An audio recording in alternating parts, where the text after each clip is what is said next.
Excuse me, is anybody sitting here? Sorry, this seat's taken. Sorry. Brandon, I don't know why it just hit me. Like, it's Memorial Weekend at the movie theaters. Like, this is a pretty big staple of the summer for Yeah, the this whole. is the kickoff. You know, they lately, like the last few years, they try to make like the last week of April the summer kickoff, like with the blockbusters. But no. This is what starts it. And where I feel like it was a pretty good choice to kick it off with a Star Wars movie, Mandalorian. Absolutely. But I mean, like, I think the biggest thing I can think of at the top of my head was like we've been talking about it a lot lately for some reason. Top Gun Maverick. I remember that was Memorial Day weekend. That was a pretty big deal. Well, and you see that they kept it in theaters a whole nother week because of the fanfare that the fans of it have been loudly giving it. Yeah, and I noticed the Star Wars T-shirt you're wearing too. That's pretty badass. And the IMAX hat, a new hat. Of course, gotta stay up to date. Nice.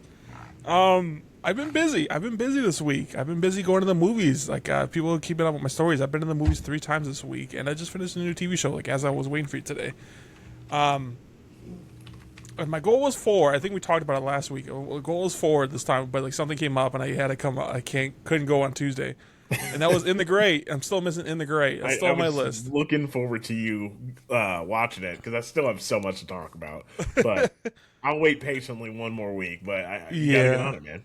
Yeah, something important just came up, and I couldn't do it. But I did go see 3 movies definitely worth talking about. One of them is going to be Mandalorian and Grogu, which is today's big movie we were going over. But I've seen The Detective Sheeps with Hugh Jackman. Only one in the theater, but I'm not blaming that because like, it's been in the theaters for a couple weeks now. It's a family movie. It's a kid's movie, definitely. But there's so many stars in this movie, like voice actors for the sheep. And it's just a good, cute little movie. If you don't watch it in theaters, definitely watch it streaming. It's worth a watch. It's like one of those feel-good comfort movies. It's I cheesy. remember. I think that's what I said about it. Like, I didn't have the urge to go see it, and I think I actually laughed at the trailer when I was like at the movies. Like, all right, what are we just making a movie about anything now? But the fanfare, like the word of mouth, has been good enough that I know it'll be good on streaming. It definitely will be. It's borderline like Hallmark kind of movie plot wise. Besides like talking sheep, Hallmark doesn't have like talking. It doesn't go too far into that ridiculousness, but it has like cheesy messages and cheesy turning points or plot reveals that made me feel like it was Hallmark. But it was an interesting watch. Like I said, it was a feel good thing. Ton of voice actors: Julia Louis-Dreyfus, Bryan Cranston. It's the top of my head. I can't think of anything right now, but it was a good star-studded cast. I enjoyed myself a lot. Hugh Jackman's in there but he passes away. It's a murder mystery, and then the sheep are the ones who are trying to help solve the case. I was just about to say spoilers. Oh my god! No, that's the whole point of the thing. He dies, and with the first I think 10 minutes. that's in the trailer, if I'm not mistaken. So Yeah, with the first 10 minutes he dies, and then the sheep are trying to help solve the murder, and there's like an idiot cop in there that the sheep are kind of like trying to coach this guy through. It's ridiculous, but I felt good. I felt good walking out the theater watching it.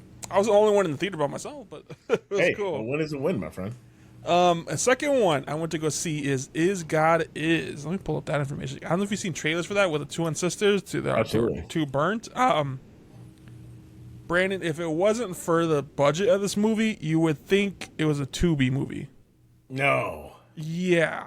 No. With some of the editing choices and then the fight scenes, especially because there was obviously like fight scenes like where they didn't connect. Obviously, they didn't connect, and they were just like it was just bad editing with the fighting and the continuity. Like one scene, like they're outside and it's sunny, and then the next thing they go outside and you look out the windows, it's dark out. Like what the fuck are we doing? Like it was crazy. Oh, that's disappointing. Other than that, like the small stuff, like the fighting scenes, and then continuity stuff, like the acting wasn't too bad. Like the sisters in the end, I would watch it. I would see them all again. I'm trying to pull up who it is mostly in this one, but I looked at the director, and this is their first big directorial debut, and I could definitely tell that. No. That's never a good sign either. No, but for her being their first time director, it wasn't that bad. Like I'll give her credit. I'll give her some slack. You just said it was a Tubi movie. It was mostly the editing. Okay. The writing, the story itself was interesting. it was definitely enough to catch my attention. There was a handful, like it was a lot more people than I thought there were going to be. Okay. But they're all interactive, like, oh hell no, like why would you do that? You know, stuff like that. It was funny. It was a funny story. Carrie Young and Mallory Johnson, who plays the sisters in this one, they play burnt victims, and they find out that their father was the one who burnt their mother alive, and then they got burnt severely just trying to save her. Now the mother did survive, and her dying wish was to kill their father. And they go on the whole movie is this long mission to go find this guy because he went missing, like he's MIA. And then they're running into other siblings that they find out they had through this guy, and like there was like another kid who was like whose mother was like a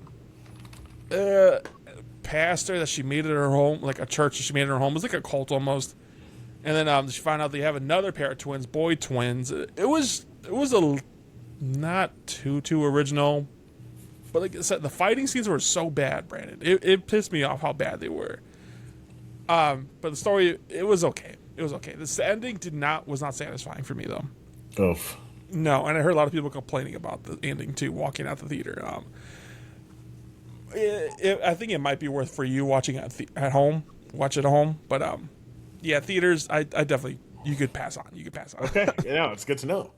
Any movies you've seen recently that you I don't know felt worth talking about? Yeah, outside of that, I've been on my rewatch era, and for whatever reason, it's been like the 2008 to 2010 comedy. Like I just watched Date Night, and then immediately watched like Talladega Nights, and I was like, just that era is just coming back for me. Like that specific comedy, Knocked Up. So I think I've had like this really weird urge to go back. And they all hold up, Rob. Like I don't know when was the last time you watched any of those from that time frame, but it is still so good, and it's so strange to me. Not strange, but like the amount of crossover between movies. Like they were all just hanging out and doing each other favors by hopping in. Especially with such a tight group of stars. Like it's been fun to go back. Man, I love rewatching those movies, but this year I'm in the mindset like I don't want to rewatch movies, like especially movies I've seen like 100 times, like there's so many movies out there that I haven't seen. I'm constantly like, all right, let me try watching something new. The only movie I did rewatch this week I forgot to mention to you is Marty Supreme. I watched it with a friend who hasn't seen it for the first time. It was his first time watching it, and he loved it, and I liked it. Like, the movie still holds up. It was awesome. Yeah, it's always, especially when you get like a movie that's so based on like anxiety and like the what's gonna happen thriller. It really is good when you can start fresh and just enjoy it while knowing how it ends. Like that's a key for a really good movie. I also watch. Are you a Jack Ryan guy by chance? Tom Cruise? Or no, with John Krasinski. Yeah. I seen season 1 and season 2, I believe, but I haven't seen season 3. We're the exact same person. I saw season 1 and season 2 and fell off, and not because like it was bad or anything. I just stopped watching it. Well, because like they take so long in between seasons. Like I just was like. I remember like thinking like, oh, I can't wait till season 3 comes out, and then like a few years went by and they were already on season 4, and I was like, when did that happen? Like it also got released so quietly. But I did see the movie that was wrapping up the series came out, and I was like, obviously Grogu is slightly wrapping up like the Mando, like, oh, kind of poetic to go watch this. So I did the YouTube like 20 minutes of everything you need to know before this, because I was not gonna sit through three more seasons. Was that a theatrical release or just on the stream? No, it was just the Amazon Prime. And oddly enough, I really did. This is so bad. I thought it was like season 4 or something, and I was like, maybe I just missed something. And it was like, no, this is the actual movie. Like this is happening. There's 5 seasons, and this is like the button. Yeah, my reaction exactly. But it was badass. It's badass. Like, you obviously miss stuff because there's a lot of dynamics that, not to say you don't understand, but like you're like, okay, I think I kind of remember this person, and like, oh, is this person? Am I supposed to know about them, or like? So I for sure had that, but it kind of stood in the bubble, and it worked for me. It's been so long. I probably have to go rewatch those first 2 seasons, but it is a fantastic show. And John Krasinski's amazing in there. He's built in that too. Crush it, man. And they do so good with like the covert ops. Not really covert, because like it starts with him being like standing out very much so in Dubai. Like he was like civilian, but they asked him to do a favor, and of course it compounds into this big mission that everything goes wrong on. So that was pretty like, okay, yeah, I can expect that. But like I said, the action was pretty good, really good pacing. Like I don't know, John Krasinski he has shed the Jim from The Office character. Like he can do like these badass roles and be believable for me. So it was fun to get to watch. I don't know if I mean, every time I see him, that's Jim. I don't care. Like, he looked badass in this movie. He does great acting in there. And I do forget at times, like, he was Jim. But, like, I'm looking at it, this is Jim from The Office. No, man. It's the same thing with everything. Dude. It's when everybody. He's got the little bowl cut. Like, he's got, like, yeah, for sure. But when he's, when he's shooting some guns and getting blown up, you're like, okay, well, there you go, man. That's a new guy. Yeah. I just mentioned to you, I saw that, what was it, 911 or something like that with Rainn Wilson. Yeah, I almost started that the other night. You should. And I was like, I was like, I gotta do it. But I did watch another movie. I watched Apex instead. I don't know if I've seen that one. What's that one? It's the Charlize Theron, Taron Egerton movie that was released on Netflix. Probably one of the worst movies I've watched in the last 10 years. Oh my god, I hated that movie. Oh man, is it new? I don't even know if I heard of it. Yeah, it came out like no more than 3 weeks ago. Like it was like their, summer release. I remember like the trailers for it. It looked badass. And I was so heavily disappointed. Like I actively hated that movie. I've been on I haven't been on Netflix in a while. Today was my first time I actually watched something on Netflix in a while. And like to the point you made last week, they just suck at marketing their movies. Like half of the stuff is new on their front pages. Like I didn't know any of this stuff was coming out. Even the Duffer Brothers have a new movie out, or not a new TV show out right now that looks kind of interesting. It looks kind of like a retirement, with a guy who plays Doc Ock in Spider-Man 2. Okay. I thought about watching that, but you know what I did watch that I just finished is the new series on Netflix. I think it's a couple of weeks old now. Is the Lord of the Flies. It's only 4 episodes. Wow, Studio Ghibli. Okay. No, wait, no. I'm thinking of okay. No, I was thinking of the movie. No. The Lord of the Flies is the four episode series. It's it's obviously based on the book. It's a new take on it because I never read the books, but I heard from a lot of people that there was a lot of stuff left out. I think there is a female in the book too, if I'm not mistaken. I never read it, man. Yeah. But anyways, I watched it and I was entertained about it. Like these kids are definitely savages by the end of the movie, the book, end of the series. But it's a four episode series. It's only an hour each. So 4 hours, you're done with it, and it was interesting. It was definitely interesting. I'm glad it wasn't a movie because the pacing of it was very good. I felt like if it was anything longer than this, we talk about all the time, it would have been stretched out way too long. But going a miniseries was definitely the move for this kind of story. It was pretty good, and the acting in there was great by these little kids. Definitely a unique editing style or shotting style. Like there's something like there's very close up images of it. It's interesting. I think you should watch it if you give it a chance. Like I said, it's a very quick watch. But Lord of the Flies, it's worth the watch. I probably give it like a 7 out of 10 for everyone interested. Fair enough. But the Mandalorian and Grogu, Brandon, is why we're here today. I know almost nothing about the Star Wars besides what Family Guy has taught me. I hate that with every bone in my body, man. But I went in there knowing just a little bit. Obviously, I knew about the Mandalorian and Grogu, like how he was like supposed to take this kid on the mission, and they just ended up sticking together. Very much like Peter Quill and Yondu kind of story. Good callback. And other than that, like I just know, like obviously, like Grogu is like the same species as Yoda, and I know Yoda, and the Mandalorian. I know a little bit about him, and I know Pedro Pascal plays him, and I know he played him in the TV show and all that. And this movie was directed and written by Jon Favreau, who directed most of the TV show. And he's like I guess you can call him a bounty hunter kind of thing, right? Yeah, and he was the same as similar Boba Fett. Am I giving him that right? Boba Fett, yeah. Okay. Yeah, you're killing it. You got But it. I went in this movie knowing just very, very little bit to none about the whole Star Wars things, and you didn't need to. Honestly, I don't think you needed to. I really was entertained by this whole thing. I had a good time. I was able to understand everything. And one thing about like these Star Wars movies at this point, you can just jump right into it. Like you already built a world and established it. We don't have to spend time establishing the rules and like what's regular and what's irregular. We just jumped right into the story, and it felt like I don't know. I got picked it up right away. Especially for someone who's not even familiar with this world. The biggest complaint, and I think you talked about this, you weren't too excited about it. People would just rather have like another series, like another season of the show. And that might have been the case at one point, because this definitely felt like 2 or 3 shows just in one movie. We'll get into. For those you don't know, once a lone bounty hunter Mandalorian, Din Djarin, and his apprentice...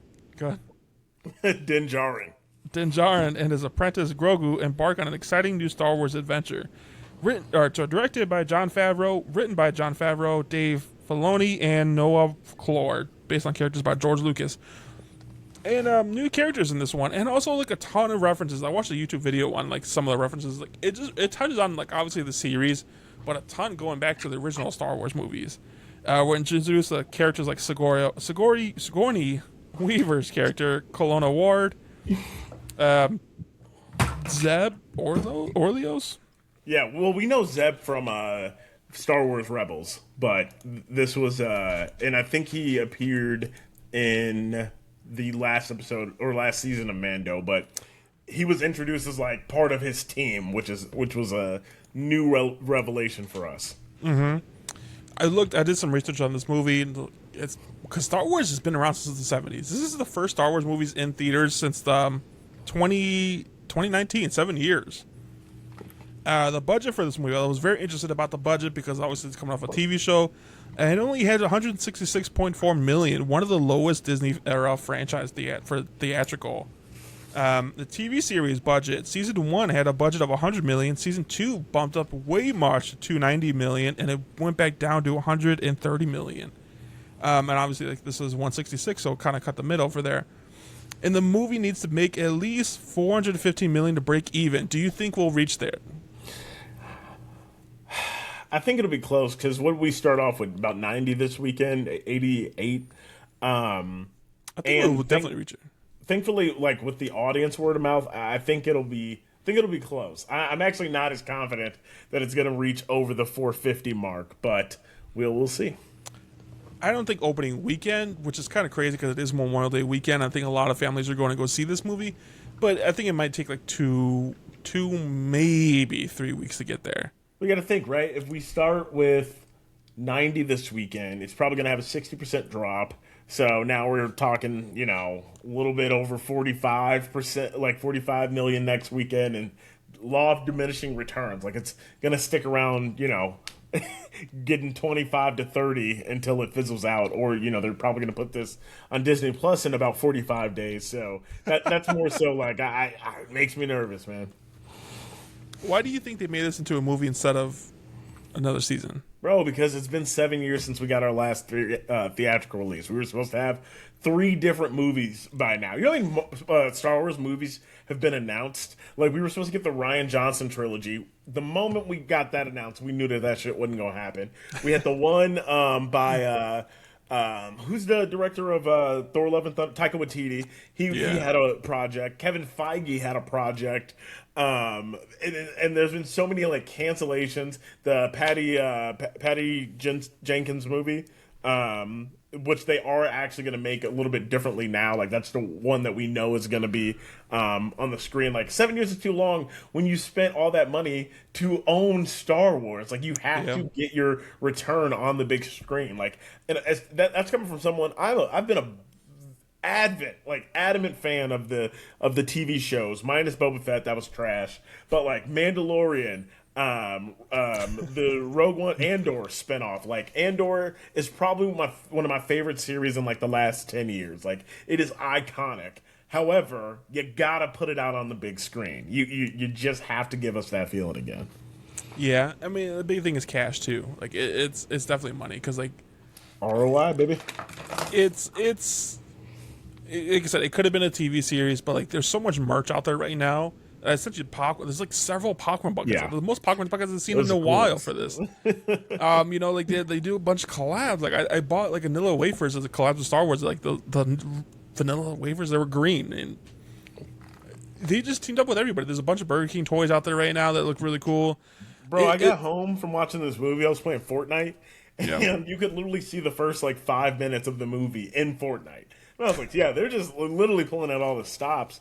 So, yeah, I think that we have been clamoring for one. It just may not have been, hey, take the TV movie like and put it on the big screen. Like that was an interesting choice.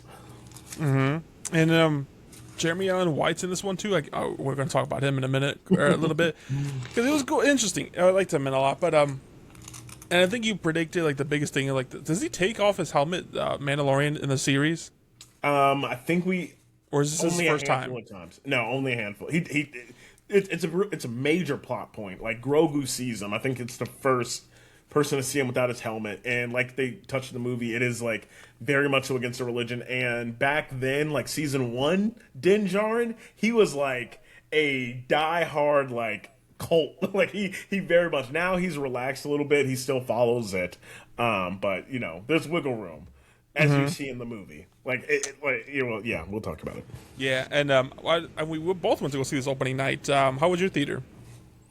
It wasn't as packed. Like I bought my ticket pretty last minute, and got a seat. That being said, when I was searching for show times, all of them were like 75% full. So, you know, I knew that it was going to be a pretty good crowd. But yeah, my theater was about 80-90% full, and thankfully they were all nerds, because that's what you get when you go to opening weekend. You don't get like the people who are, you know, trying not to cheer. The moment the Star Wars music hit, people were already getting loud. So that was fun for me. What about yourself? It was cool. Like it was about, like you said, 75% packed, but different all ages. Like I seen like really young kids there, like older people there, like people our age. It was a good crowd, and there was people right next. I hate when this happens. Like people buy tickets. There's a whole row of us. People buy tickets right next to us. Like, you don't have to do that. You do not have to do that. Maybe they just know it's you. You got aura, you know. Yeah. We get to the point. My dad, I talked him into doing an A-lister as well. He has an A-lister membership. Hell yeah. And I don't know if you saw, I just posted on my story right now. He thought it was so funny, like when they do a special thing to the A-lister, he gets up and like he bows and everything. that's my move. Thank you. Yeah. Thank you. Yeah. But I stay in my seat, you know. I appreciate your dad. Like, no, listen, they give us a special thanks for a reason. We're going to take advantage of it. Yeah. He thought he was. And then he said, "Sounds like I didn't realize there was people next to us." But this is definitely a family movie, Brandon. There's probably the Minions trailer like 4 times that they showed this movie before. I was like, come on, dude. And I get it. It's Star Wars. It's the Lucasfilm movie, and they wanted to make it Disney owned, and they want to make it family. But this is like, it could have been so much cooler. Like the fighting scenes, like there was no blood in this. There's no hardcore hits. It could have been so much cooler. That's but now, okay, you're gonna make me get defensive. That's Star Wars for you. Okay, we very rarely do we see like blood or people being mangled. Like, I mean, Anakin got literally triple amputated, and he was more so just burnt to a crisp crawling. Like, there's a lot that they will show, but they protect like it's the 4 quadrants, as they say, right? Adults and kids like should all be able to just start and watch it. It definitely makes sense. But yeah, like I said, I don't know too much about the Star Wars, and I kind of like after watching this, like, oh, this is probably how they all are then. No, don't. No, absolutely not. Do not let this be your litmus test, Rob. There's so much greatness out there in the vast universe, in the galaxy. Okay. Yeah. I do want to talk about popcorn buckets because I sent you a video of them, and there's so many cool ones at the AMC alone. The biggest couple that I really wanted to get was the Mandalorian helmet. That looked badass, like I was shiny and stuff. The biggest one was like I don't know what they're called, those big camel things. You know what I'm talking about? Oh, the tauntauns? Yeah, they was huge, and like the legs folded up, but you could stand it up. Those things were probably like 3 feet tall. Those are badass. And then Wait, there wait, was it a creature or was it a machine? it was the machine with the little the Mandalorian. AT-ATs. Ads, I guess. And then the Mandalorian, like little Mandalorian hanging on the side of it. It was cool.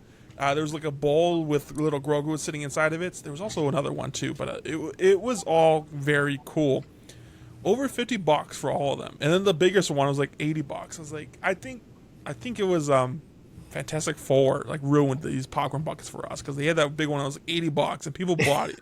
So now they need to price them however they want. Like, it's cool how popcorn buckets became huge in the past couple of years, but these prices are getting out of hand.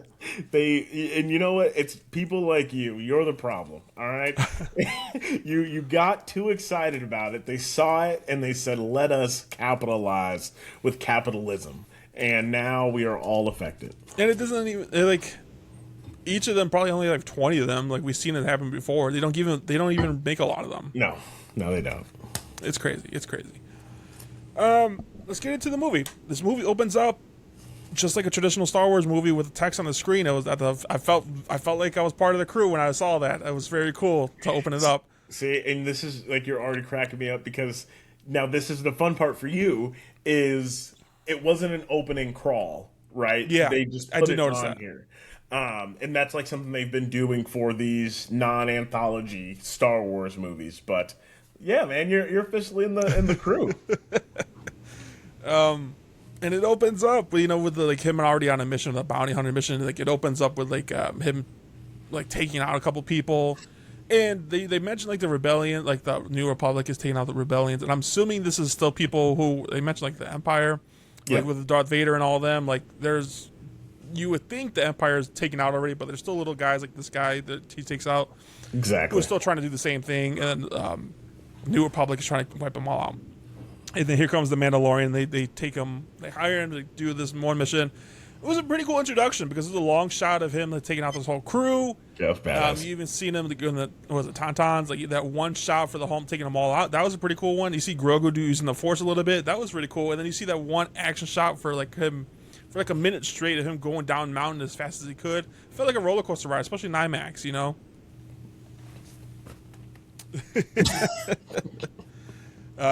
Just hearing Pedro Pascal's voice, and I don't know if you noticed in the credits, I've been seeing there's a lot of credit due. Obviously, Pedro Pascal is the first one listed as a Mandalorian, but also the Mandalorian is listed 2 more times right underneath his name, and it was the stunt doubles. Very cool how they did that. It's exactly like that in the show. Like, we learned very early on that it is not Pedro in there the whole time. But, like, the 2 dudes, I believe one of them's name is Brandon, actually. But the 2 dudes, one is, like, really good at the walking and just, like, having that stature, and the other one's better at fighting. So they all kind of merge and manage to make this character of Din. If you told me Pedro wasn't in this movie until the scenes with him come, I would totally believe that. Like, he doesn't have to be there. It's the same thing with Iron Man and Robert Downey Jr. Like, when he has the helmet on, he's not there. Yeah. And that one's a little bit more different because there's like a lot of CGI with Iron Man, but like no, the dude walking around, like you think Pedro Pascal when he's out here being in 5 movies in 1 year, can take the time to do all of these takes. Like, I do think that he's on set for the vast majority, like the important things. I think he is very aware of what's going on. But if they got to reshoot something, like, hey, hop in the suit, man. Yeah, and like speaking of CGI, like there's a lot of practical things in this movie. Specifically, Grogu. Like you could tell he used a puppet and animatronics with this character, and it's cool because they always done that. Like it's always been a thing. Like in all the Star Wars movies, like from the early '70s days, with because one they didn't have it back then. But some of the things they did have CGIs for was like the big tauntauns, and it was cool seeing those. Like the AT-ATs. The AT-ATs, excuse me, the AT-ATs. But you can really like make it up to scale of how big you imagined it at, back in the 70s. And then one of the things that just made me irritated, I was like, why are the things always walking on the edge of mountains? Like, you think they would learn by now? And you know what yes, that is a Star Wars ism. Even like the AT-AT itself, like you got to figure out which side of the camp you lay on, because some people refer to them exclusively as AT-ATs. But if you started watching when you were a kid, like, that's an AT-AT. I don't care. Everybody knows what that is. So and they will always be in the most compromising position possible. You have no idea how excited when I saw stormtroopers in this movie. That was pretty cool for me. Yeah, it was a fun ride. And, we see Sigourney Weaver's character in this movie. I was excited to see her because she's a big sci-fi person, and it's kind of wild she's never been in the Star Wars movie until today, like till now. Yeah. Her character was interesting. She was like kind of like the leader. Like she kind of reminds me, like if we're comparing this to Guardians of the Galaxy, the leader of the Xander crew. Like just pulling the strings at the behind the scenes, like just delivering missions basically. Yeah. And they had the whole camp there, like the New Republic. That was a cool thing to see, like the home base. This movie almost felt like a video game too, with how they kept like returning back to home and like getting a new mission. Oh, I have a whole theory about that, but 1,000%. Okay, and then they get a new mission, and I was cool because I knew their mission was to go to the Hutts to get a new mission to rescue their nephew, and I knew Jabba the Hutt. I know Jabba the Hutt for sure, so I was kind of excited to see that connection. And I wish, and that was obviously the big reference is Jabba the Hutt because they're rescuing his son, and played by Jeremy Allen, or voiced by Jeremy Allen White, and there was a little bit of references to the original Star Wars. I wish there was a reference to that movie directly where we seen them, or those movies where we seen them, but I don't know. Even if they did, it probably wouldn't have mattered. Yeah, well, and I actually. One big complaint that you get with these Star Wars movies, especially because we spent so much time with the Skywalker legacy, is like, this is an entire galaxy, Rob. Like, I'm tired of people knowing of other people. Like, you gotta spread out a little bit more. And I think they did a good job of like the world building and like introducing us with so many characters. But like you said, like everyone knows who Jabba is, and I can live with that. One of the biggest crime lords of all time. So obviously his son and his family, like they have a whole planet. Like I can get behind that part. Were the twins ever like referenced in the movies besides this one? Not the movies, just television shows. Okay. And then we cut to Jeremy Allen White, who they think is being held captive on this one island. It's kind of like Ragnarok. Not right? Is it Ragnarok? The Scar Island for Scar Planet. Let's just say for Hulk and the MCU. Where just crime seems like a more regular thing. Like it's a shady place, like tournaments, like fighting to the death. Jeremy Allen White is there willingly paying off some debts he owes, trying to just make a name for himself. How did you feel about Jeremy Allen White playing this? Yeah, man. It was interesting because they kind of dwarfed his voice a little bit, and I'm always a big fan. Like, you can obviously tell in his cadence and just that it's his voice that they messed with. I think that... How do I say it? He just had a lot of repetitive lines that was pissing me off.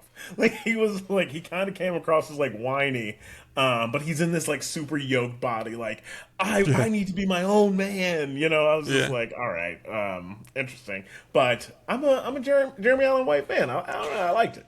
I'm a big Jeremy Allen White fan. He felt a little bit monotone through a lot of the things. Like, it was the same tone throughout the whole thing. And, like, with him being such a big character and big muscly character, I wish they would have made his voice a little bit more gravelly, like, added some weight to it. But instead, it was just like... It was, like, different hearing. Like, if I would close my eyes, I wouldn't have expected that to be it. And just because he's, like, such a chill dude, like, we actually never really see Jeremy, like, get, like, heightened from, like, an emotional aspect. Especially if you watch The Bear, you used to, like, Carmy being, like, so chill. Well, I guess Lip and Shameless can be, like, he has crash outs. But, like, in this, it really did feel like they took his voice, added some layers into it, and stuck in that range. And it kind of limited his ability to give us more or less there. Mm-hmm. Him and the Mandalorian fight scenes together were very creative, I thought. I thought it was really cool. And there was a throwback in there. I saw an Easter egg with some of the creatures in there, that the creatures were... This isn't the first time we've seen these creatures, I guess. I guess there was a chess scene in a previous movie, like a famous chess scene, where these characters, the chess pieces were these characters, so it was pretty interesting to see that callback.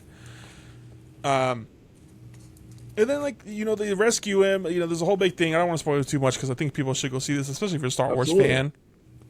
And then, like, they bring back the son, and it almost feels like the end of an... I literally looked at my phone. I was like, is this the end of the movie? Like, is that it? Like, we still have another hour to go. Like, what are we going to do? And then, like, it felt like a conclusion to an episode, and then the next one is like, oh, actually, well, the twins are pissed, and you gotta go deal with them now. So then the whole big thing with them, and then you see like these new little characters as they're fixing up the ship. Those little rat-looking things. Yeah. Oh my god, they were so good, dude. They were fun. They were funny So and adorable. good. Yeah. Like at first, like, and I've seen them before, obviously, but like when they came in, I was like, all right, here we go. I begrudgingly found myself cracking up. Like it's like they're really good at making them like do the jabber, like just random talk, and then one very clear line that is like meant to get you. Like I was like, dang it. Yeah, they kind of remind me of the Minions almost a little bit with their like gibberish. Yeah. And then one bounty hunter, the character, the robots with the hat and the dog. He was a pretty badass character. One of the things I really did enjoy was like there's a lot of POV shots. Like you see it from that bounty hunter like running up to the mountain and jumps on the roof. You see it from Grogu's POV every once in a while. I like those shots a lot. I thought that was pretty badass for them to do. And the fightings with him, and then you see Mandalorian get caught, and then that whole interaction with them, and then the whole rescue mission. One of the things I do want to highlight too is the music in this one. Like it did feel very cool. Like you could, I don't know, it could tell they spent a lot of time. What does space jazz sound like? Almost, it was pretty cool to see something unique into this movie. Yeah, the score is probably the best thing about this movie, and I felt that like to my core. Like there was that one score where it has like the Mandalorian theme, and then it kind of switches, and then like the beat comes in. Like Ludwig Göransson, like coming fresh off an Oscar win for Sinners, like. That's why it's always interesting when you get someone so elevated in a decent movie, because it's like it almost feels out of place. We're like, wow, they were cooking it, and it worked immediately for me. Mm-hmm. And you see other references. I knew this because my dad told me at the end of it. Like Boba Fett's ship was in this one too. His new ship. You talking about the Razor Crest? Yeah, the one the Mandalorian was gifted, I guess. Yeah, because it got blown up in the TV series. So it was interesting that he just kept it the same name. Like typically they'll try to call it like a different version. But yeah, no, it was cool. It's cool to see a different design. Got some color in it, but it worked. Yeah. I'm surprised there was no end credit scene. There was no. Do you think we'll ever see these characters again? Definitely, because we know that there's going to be at least believe another season of Ahsoka. Really? Yeah, for sure. Like in a TV series, like they got a whole world that they got developed. Like I believe there was supposed to be a Knights of the New Republic television series that was going to star Gina Carano until she goofed that all up.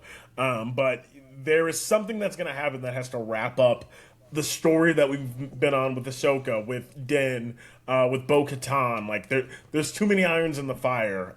So we will absolutely see them again. Do you think we'll ever see them in the movie form again? I'm not gonna say never say never. There's so much they could still do. I definitely think it's possible.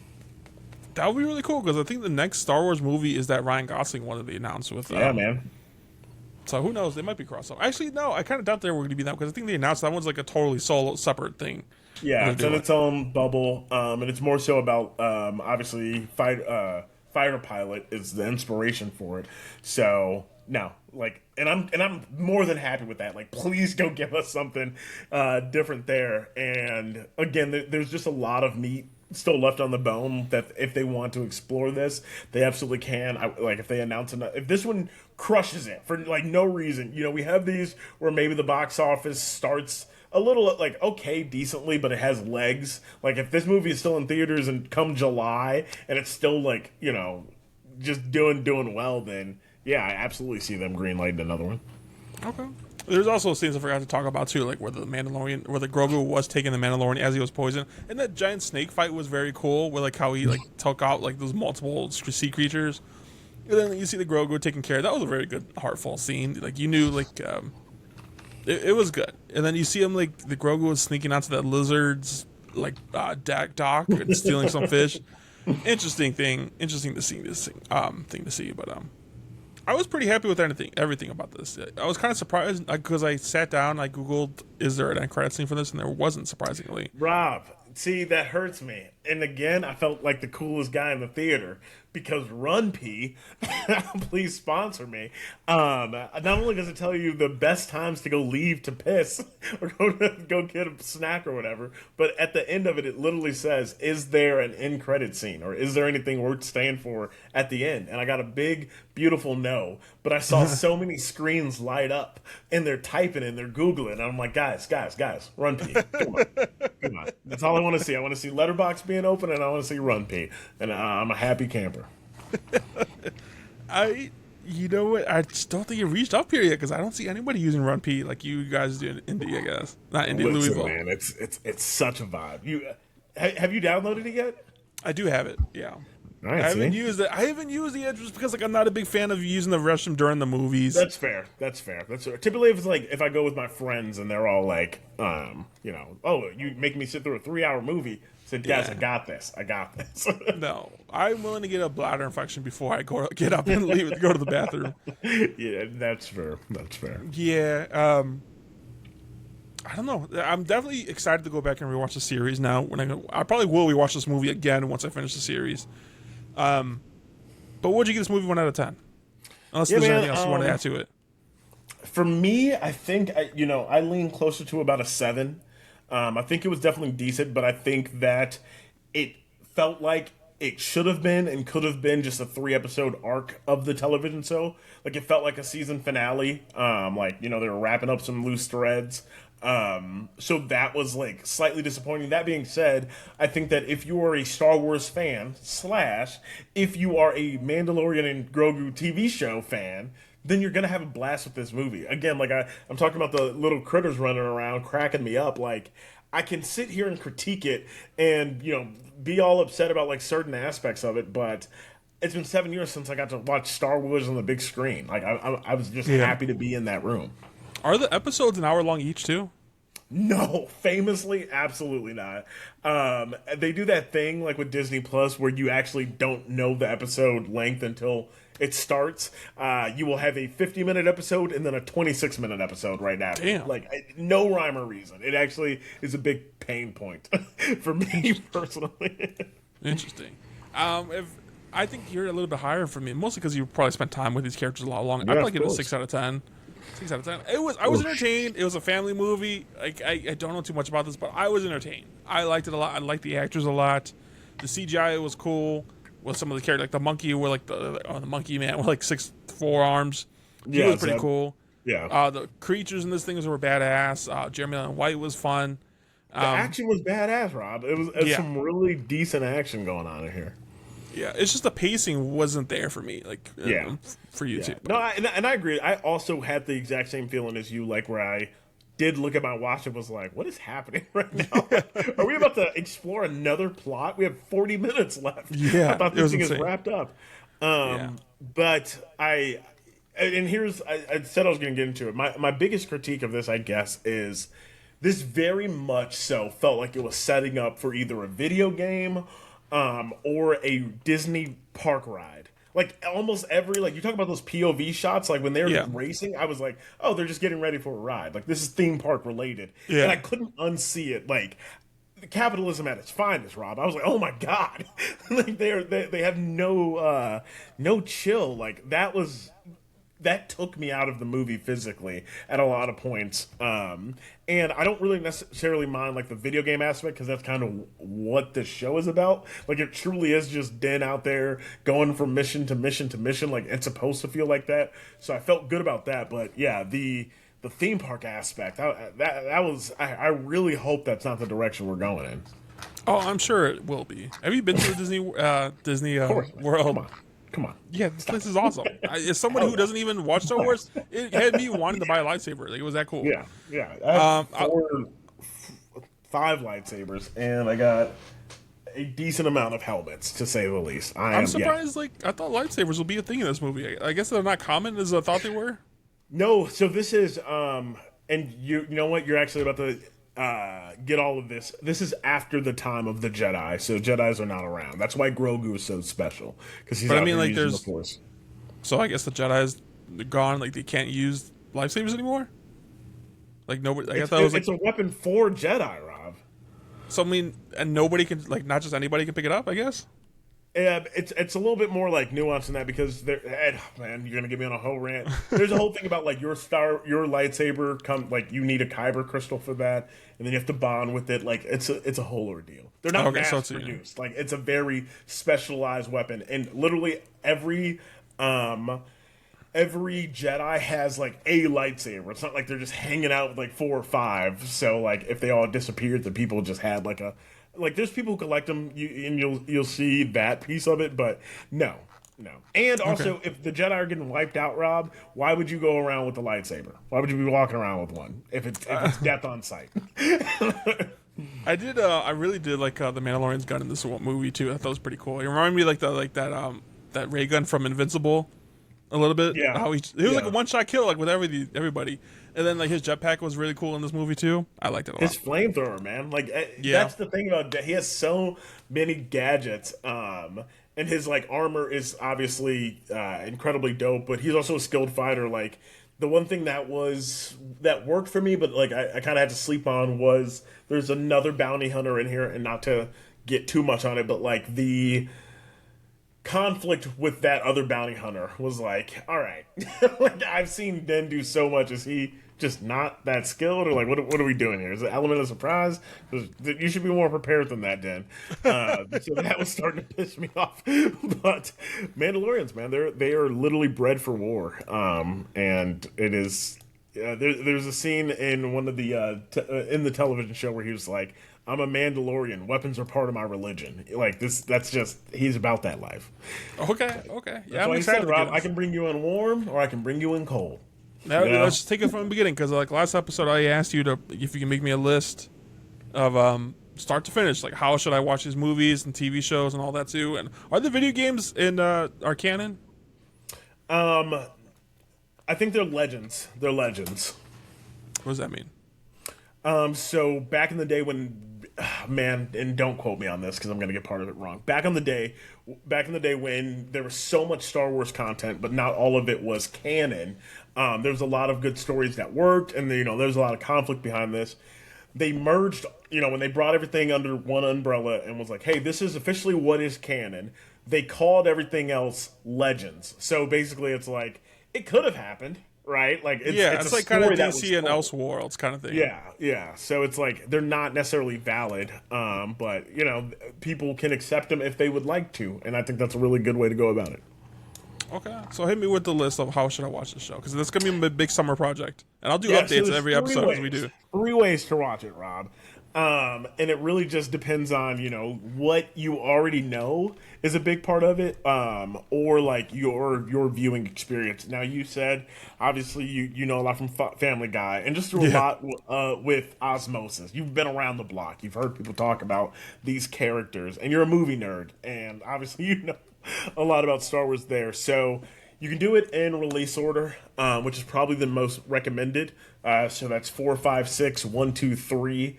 And then for me, I would actually probably take you straight to Rogue One.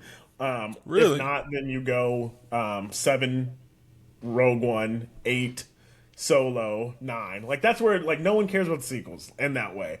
But like if you're talking about the core 6 that you have to watch, release order. Or you can do it in chronological order, right? 1, 2, 3, 4, 5, 6. Again, Rogue One creates a whole different problem. So if you were doing it that way, it would be 1, 2, 3, Rogue One, 4, 5, 6.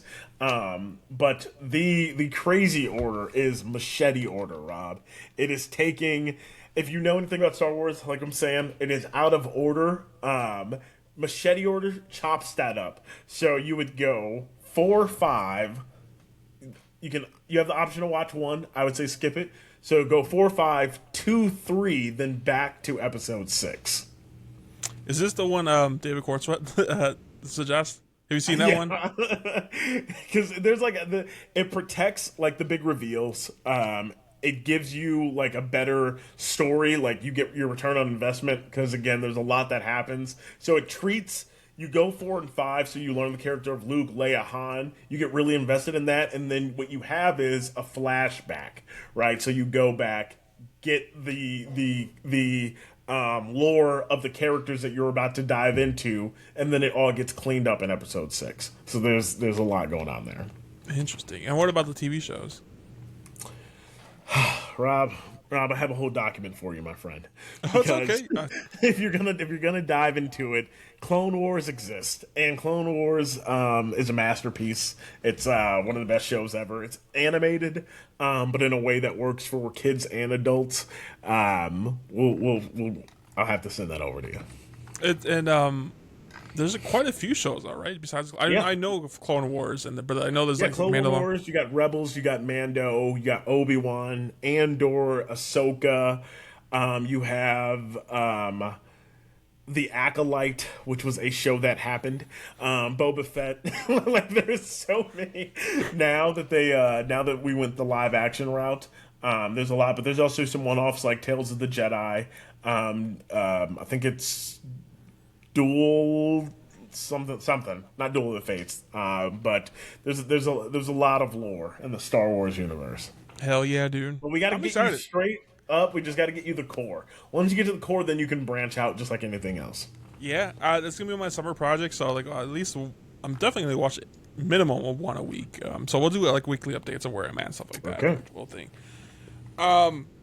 So that's the thing. I do have a game with us, Brandon. Like, it's not necessarily. I do try to make it Star Wars themes, but it's not necessarily Star Wars. It's more box office. So I have a list of all Star Wars movies here for you. I'm gonna throw out a number, and you have to tell me if the the Rotten Tomatoes score is higher or lower than the number I give you. Okay. All right, and I have them all in order too. So like, we'll go to the first one. The first one, Star Wars: A New Hope. Is it higher or lower than 87%? Are we talking audience or critic? Just critic, and I'll give you fan score afterwards too. Okay. A New Hope. Yeah, it's got to be higher. And I said 87%. It is higher at 94%, and fan score is 96%. Of course.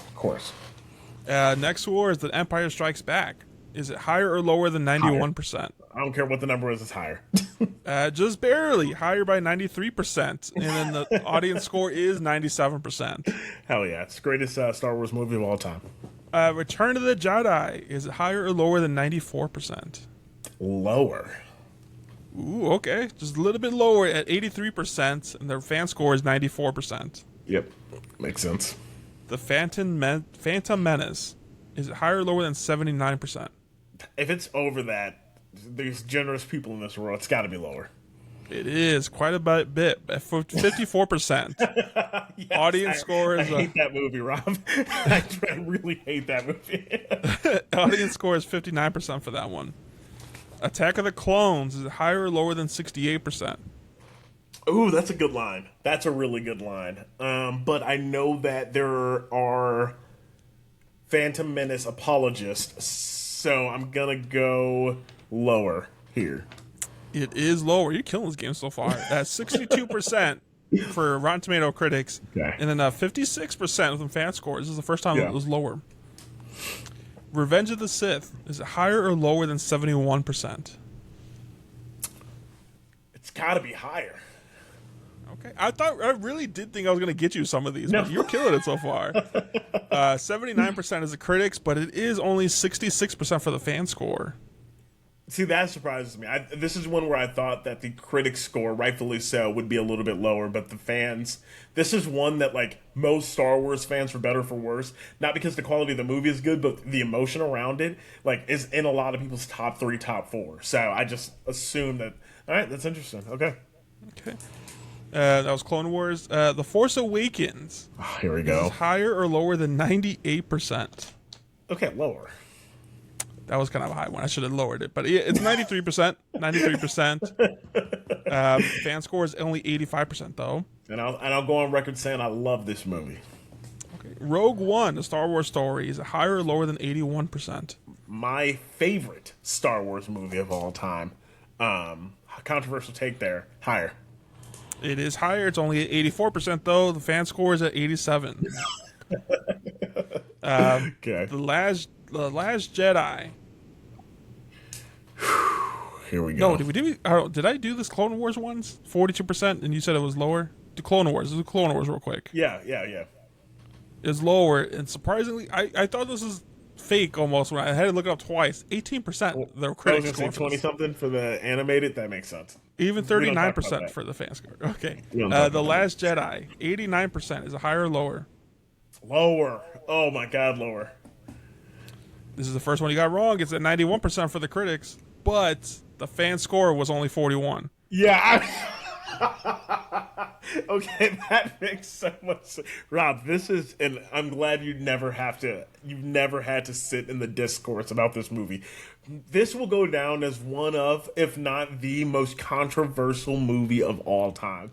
And I very much planted my flag on this was a good movie, this worked, and we were getting so much, and that went out the window. Is this the one where Solo dies? No, no. Okay. It's so much like people people either think that this is like one of the best movies ever made, like ever, or they think that this ruined Star Wars. It is that deep. Well, Like based on our history, I can guarantee where my stance is going to be at, like how we go back and forth. like this would if you remember like all the Snyderverse Snyder Bros, like Yeah. that's the level of like engagement that this has online. Interesting. But one side clearly won, and I'll stay away from that. But wow. Okay. Interesting. Two more. We got Solo, a Star Wars movie, a Star Wars story. Is it higher or lower than 72%? Great line. Great line. I famously said I loved a lot about this movie, but I hate this movie overall, and I don't have a lot of movies that I can say that about.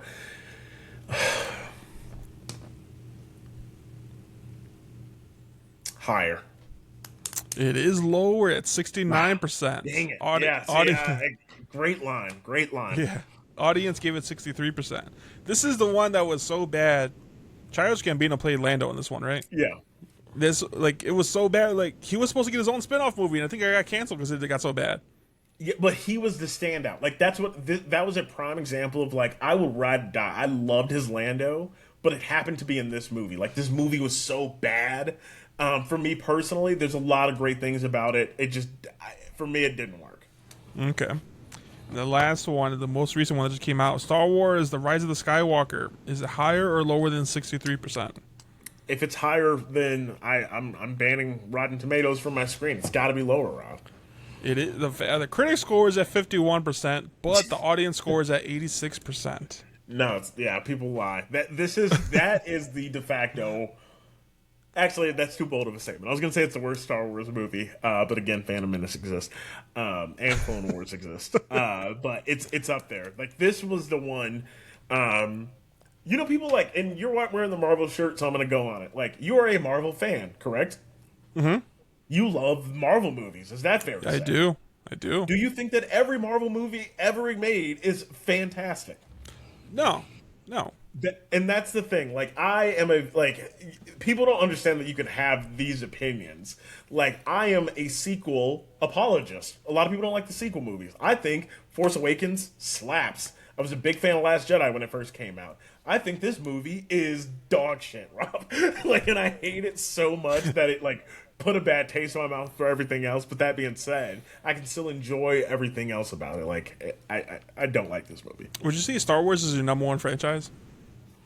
I think Marvel still is. Okay. By a hair. Like it's truly 1A, Really? 1B for me. In I guess in any different. Yeah, as I said, it is Star Wars. I don't even know. Why Okay. I felt it. I know a lot about Marvel. I love Marvel, but as I'm talking about it, and I saw myself in this shirt, I do. My I don't know if we ever talked about this. I found Star Wars super late in life. I'm 30 and I'm about to find it. yeah. I said super late. I was thinking I was 19, so not even that bad. But I missed the boat when I was a kid. Is more so what I mean. I remember watching it at my friend Caveman's house. I think we watched maybe Phantom Menace, and I famously didn't finish it. We were all playing Hopped Up on Sugar, in middle school, and I was just like, oh yeah, that movie. And I knew about Yoda, and I knew about certain things, and I could quote it, but I never watched it. And then when The Force Awakens came out, I saw Finn, Black Stormtrooper. I was like, maybe I'll give this a shot. And it came out December 19th, I want to say, 2015. Right? Yeah, December, like somewhere in December 2015. And back in November, I binged all the Star Wars content. I watched all the movies. I watched every season of Clone Wars, and I finished. I don't remember if it was the last movie or the last Clone Wars TV show the day before we went to go see it. So I had Nice. I was fresh, Rob. I was like sitting there like wired, like, okay, here we go. And then I fell in love. Like I was like, okay, I've already liked the movies because of my binging. And now I've watched like it means so much to me. All my friends love it. We have a bond for Star Wars. I went to Star Wars Celebration in Chicago. Made me and my best friend walking across Chicago in the snow with our lightsabers. Like, this is the franchise that just means the most to me. That's awesome. That's a good feeling. There's so many events going on with it. Like you said, like Dude. I've seen screenings like where people bring their lightsabers and like, yeah, course. it's pretty badass. I'm excited to get on the train with it because like I don't know what it is that I just find against it to get on there board, but Yeah, man. But I'm curious on your reaction to Rogue One. Like, I have so many questions. Like, this is gonna be so fun for us. yeah.